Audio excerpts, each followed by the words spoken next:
Welcome to Home, Space and Reason, a podcast about creating a home that thrives.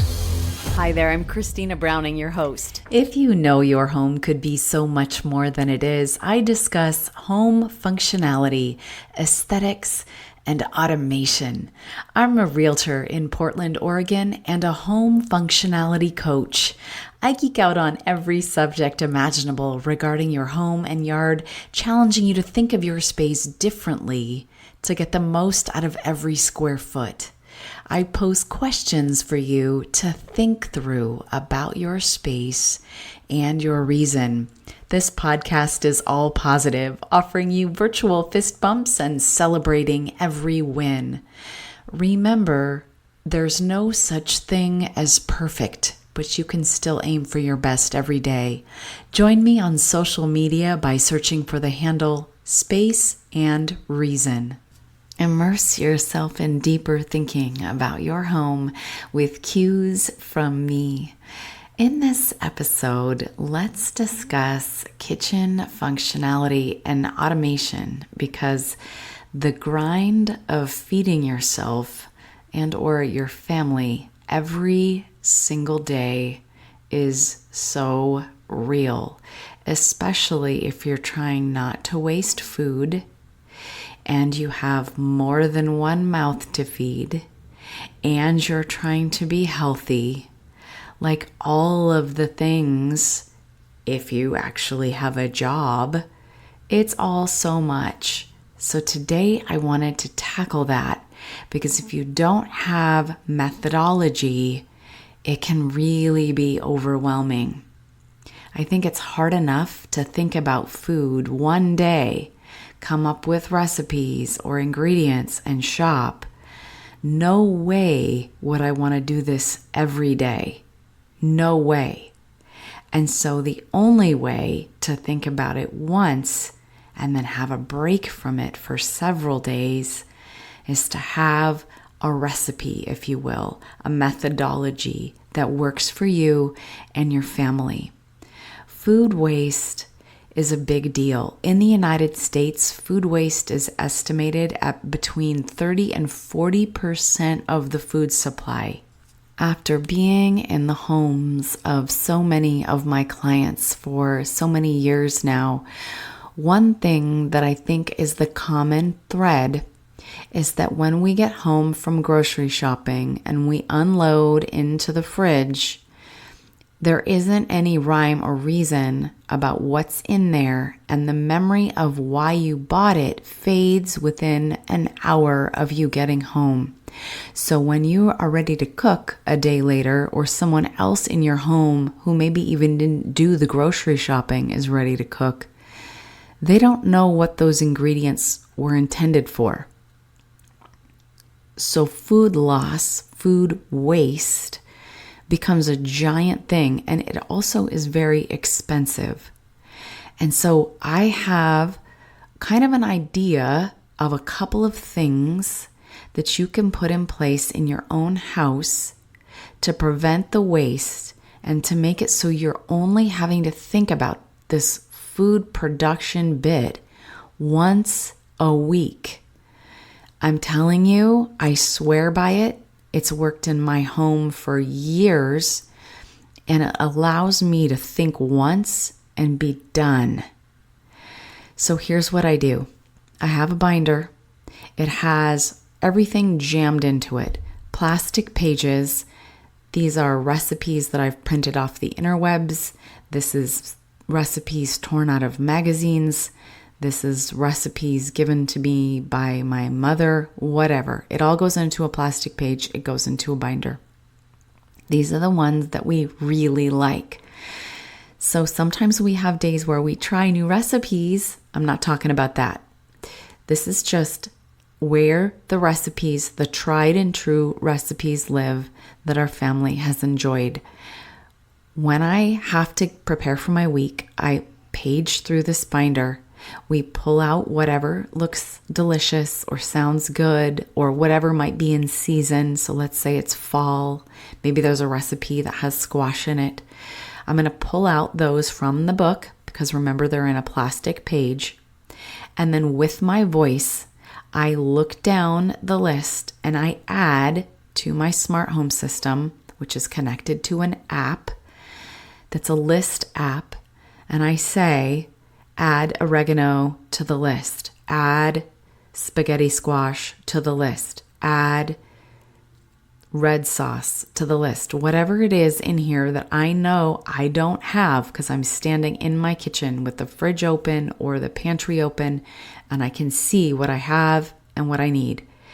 And as I do that, I'm just adding it to the list with my voice. And I do that for all 5, 6, whatever recipes. Once I'm done adding that to the list, I write them on my dry erase board. Because I'll tell you, I don't necessarily leave right at that moment to go to the grocery store. Sometimes I go to the grocery store right after my workout because it's right next to where I work out and it's more convenient. But when I get there, my app has all of those ingredients that I need sorted by aisle. So everything that's in the baking aisle is under the baking category. Everything that's in the fresh area, the fruits and vegetables, that's all listed in one area. So I'm also efficient when I'm at the grocery store. I buy all the things. Then I come home and I unload. Now, the most important thing is this doesn't have to be the same day, but I then can remember what all this was for because those recipes that I listed, everything that I needed with my voice in my app, those are all in the front binder in the little pocket. They're not in the round clip. They're in the front binder. And so both myself and my partner and my son, all of us, we know that everything in the fridge is for the stuff that's in the pocket in the binder. And they can reference that because it's on the dry erase board. When we eat it, we erase it off the board and it goes back into the binder and it is no longer in the front pocket. What this means is I don't have to think anymore. I just know I have something for dinner, all the ingredients are in the fridge, and we can choose whatever might spoil first to have next. So if there's something with, strawberries in it, for example, those go quick. So we can have that strawberry kale salad for dinner tonight because I know that's going to be the most wise choice.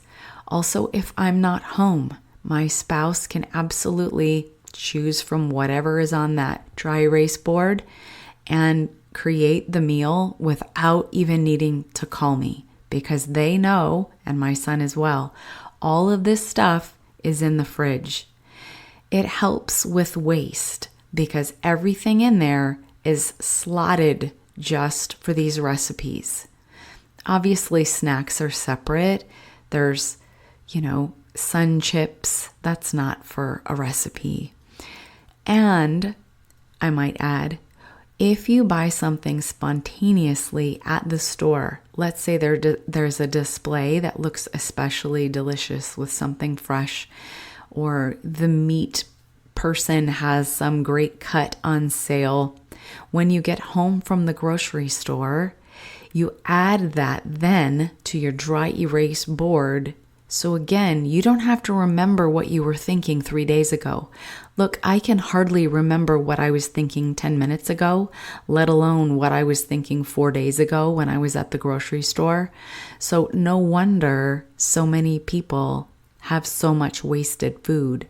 Because if you don't have your plan written down, you have to keep remembering it. You're reinventing the wheel day after day after day. And that is exhausting. So this method of having an app that's a list app, I think every smart home system and every phone has different connectivity. So whether you have an Android or an iPhone, and whether you have a Google or an Amazon smart home system, all of those things are different variables. But to accomplish this today, what you need to do is figure out an app that will work with your voice and your smart home system. If you don't have that, you can potentially just use it on your phone. So figure out that combination today. That is one step forward that you can make today. The next component to this is making sure you have some sort of dry erase scenario somewhere in your kitchen. Mine is on the inside of my pantry door, so it doesn't clutter up my space. The next thing to make sure that you're doing is putting some sort of visual note out in your kitchen that can be temporary, just to remind yourself to do this. This is a visual cue when you walk in your kitchen. Oh yeah, I'm out of ketchup. I need to add it to my list with my voice. And that way you can start really trusting that that list is comprehensive and it has everything you need. It's about getting yourself into that habit. And sometimes it takes a visual cue, especially if there's more than just you living under the roof. It takes that visual cue to get into the habit. Sometimes that only takes 3 or 4 days to get in the routine. Trust me when I say this recipe of sorts, this methodology can be life-changing, especially if you have a child or children, and especially when they learn that you will not be getting anything from the store unless it's on the list. And that will not be added by you. It's added by them, because you are not the keeper of all the things in your brain. That's not fair.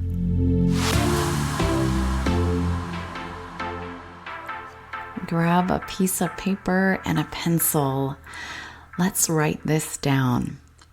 Question number 1. Do I have a list app already, hopefully specifically for groceries, that I can use with my voice? The easier, the better. Figure that out. If you don't, find one, get it, and add the same app to your partner's phone too. It hopefully syncs with it. I like the AnyList app, but there are several out there. Figure out which one you can get on your phone, put on your partner's phone, and sync between the two.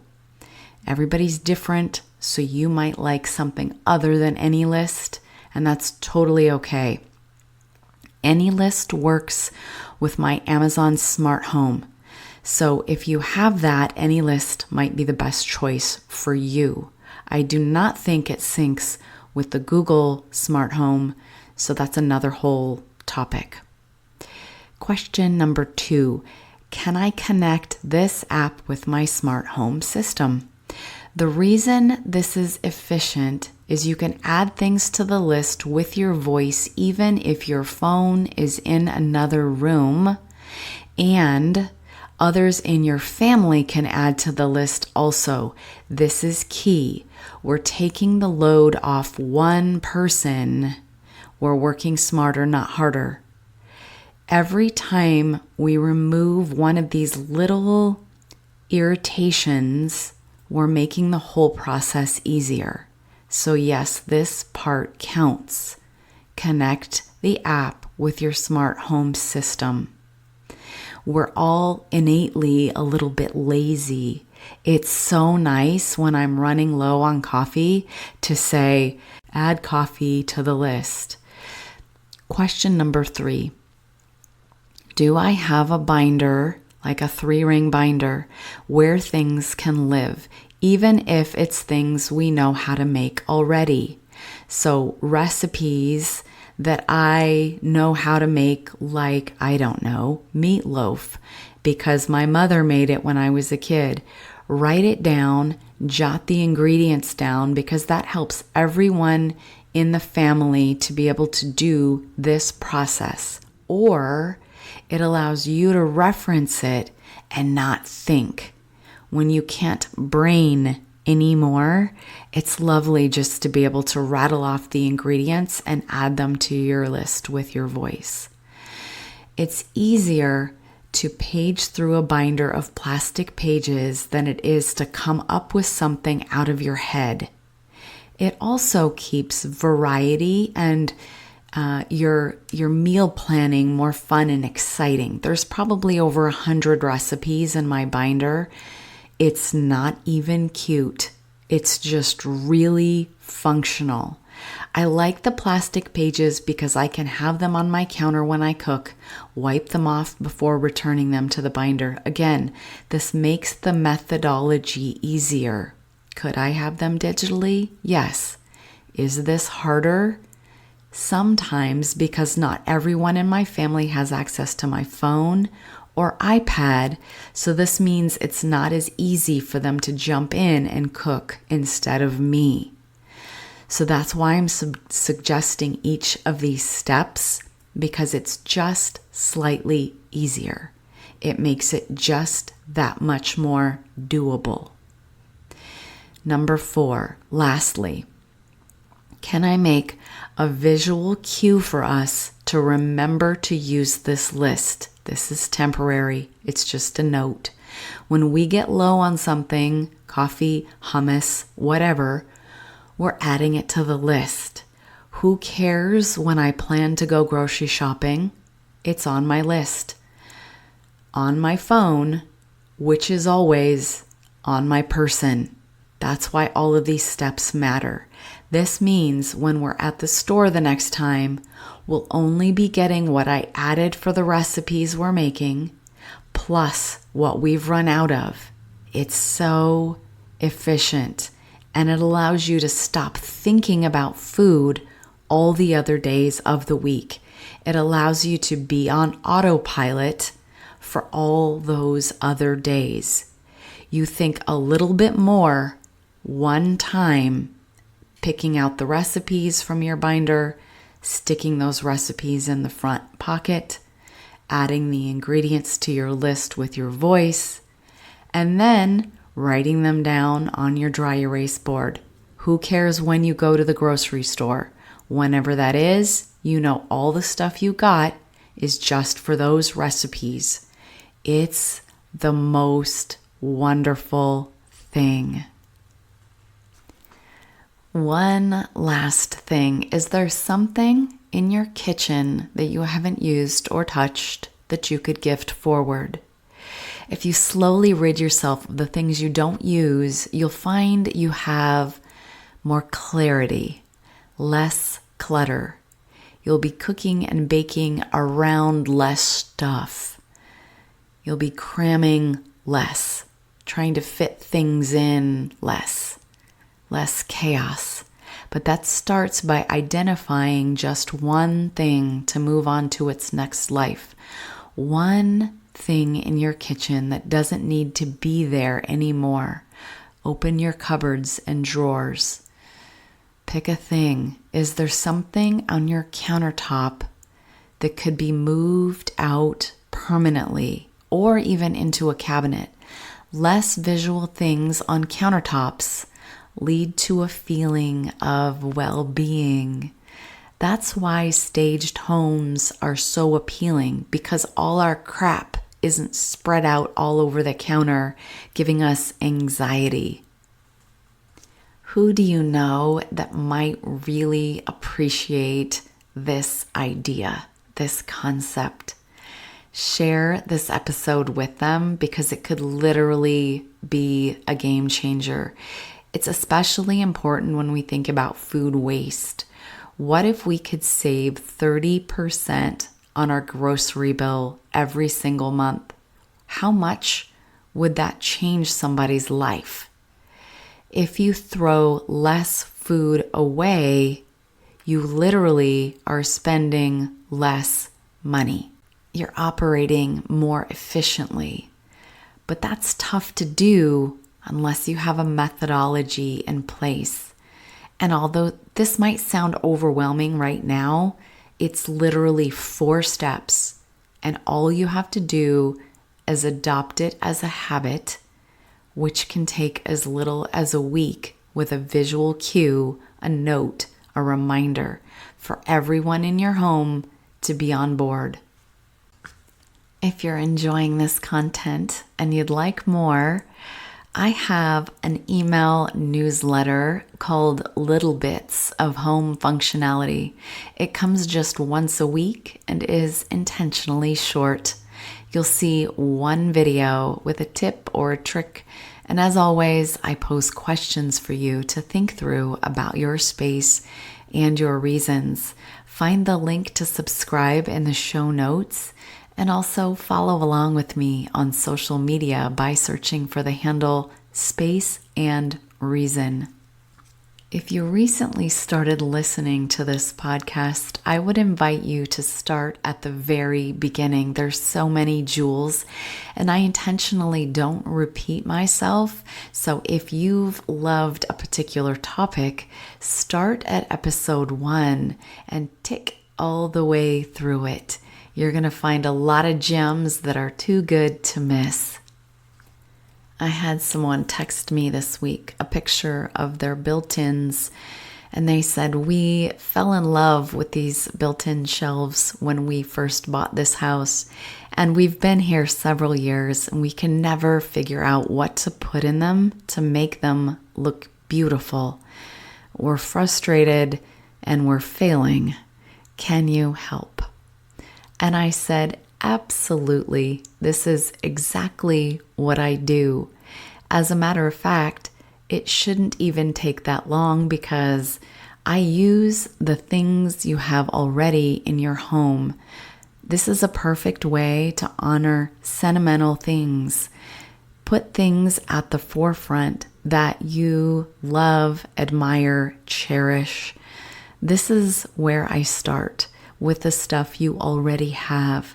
So it's quite possible in just 3 or 4 hours, I could be wrapped up and done. If you have some sort of a built-in scenario that you'd like help with, please reach out. You can connect with me by using the link in the show notes. If you happen to live in the greater metro Portland, Oregon area and you've got a home to sell, I'm a realtor. Reach out to me by jumping into my calendar. All my contact information is in the show notes, or visit my website, spaceandreason.com. The finest compliment I could receive is the confidence of your referral. I was just noticing that we are closing in on 100 episodes together. I just wanted to extend my sincere appreciation. When I'm out walking, one of my favorite things to imagine is that one of you might be inside one of these houses, and what are your surroundings like? What are your frustrations like? What joy do you take in some space that just got transformed, or a garden that is now more beautiful? Or maybe there's hummingbirds outside your window and they weren't there before. I wish I could meet every one of you and hear about your stories and see your homes and your spaces. Thanks for joining me.